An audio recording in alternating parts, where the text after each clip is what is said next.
ఈయన యోగమాయను దాటడం సామాన్యులకు సాధ్యపడదు. అందుకే భగవంతుడు నిరాకారుడన్న విషయాన్ని గుర్తించలేకపోతున్నారు. సో, ఎందుకు యోగమాయను దాటలేకపోతున్నారు? సో, యోగమాయ అన్న పదం మనకిక్కడ అర్థం అవ్వాలి అంటే, మహామాయ అన్న పదం అర్థం కావాలి. మాయ అంటే కామ, క్రోధ, లోభ, మోహ, మద, మాత్సర్యాల అన్నిటిని కలిపి మాయ అంటే అది లేదు యాక్చువల్‌గా. ఆత్మ యొక్క స్వధర్మం ఈ శాంతి, ప్రేమ ఇవే ఉన్నాయి.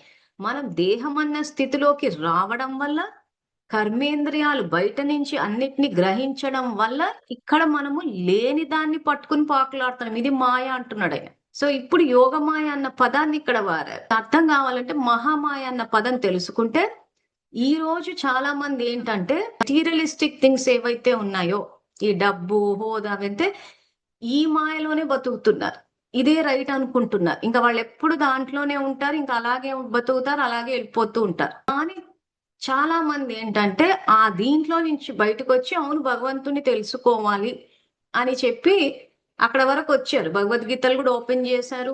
కూర్చుని భగవద్గీత పుస్తకాలు ఇస్తున్నారు. పారాయణాలు కూడా చేసేస్తున్నారు. అంటే భగవంతుని తెలుసుకోవాలని ఇదొచ్చింది. కానీ ఆ తెలుసుకున్నప్పుడు ఉదాహరణకి ఇప్పుడు మీకు అర్థం కావడం కోసం అని చెప్పి భగవద్గీత పారాయణం బ్యాచ్‌లని తీసుకుందాం. చదివేశారు భగవద్గీతని. ఒక ఏమంటారు దాన్ని ఒక షెడ్యూల్ లాగా పెట్టేసుకుంటున్నాం. మనం ఇన్ని రోజుల్లో 108 టైమ్స్ చదవాలి, చెయ్యాలి అని చెప్పి కూడా చదివేస్తున్నారు. ఇంత చేసినా గాని వాళ్ళని వెళ్లి అడగండి భగవంతుడు నిరాకారుడా, సాకారుడా అనంటే చెప్పలేకపోతారు. ఎందుకు ఆయన తెలుసుకోవడం కష్టమవుతుంది? ఎందుకు సామాన్యులకు సాధ్యపడట్లేదంటే యోగమాయ అంటే చదువుతున్నారు భగవద్గీత. కానీ మాయని అధిగమించలేకపోయారు.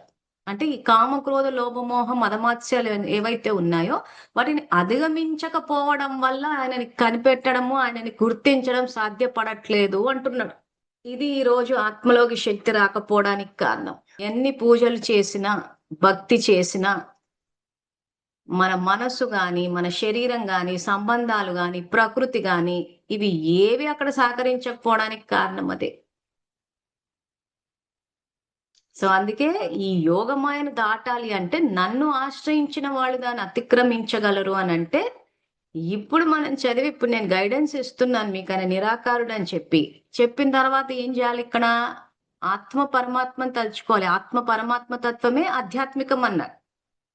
సో, నేను ఆత్మని శాంతి స్వరూపాన్ని పరమాత్మ నా తండ్రి అని అన్నప్పుడు, ఆ శక్తి వచ్చినప్పుడు, అప్పుడు ఆ విషయాన్ని మనం యాక్సెప్ట్ చేయగలుగుతాము. ఆయనని రథసారథిగా చేసుకుని, ఆయన గైడెన్స్ తోటి ముందుకు వెళ్ళినప్పుడు, మన జీవితంలో విషాదం అన్నది పోయి సంతోషం శాశ్వతంగా ఉంటుంది.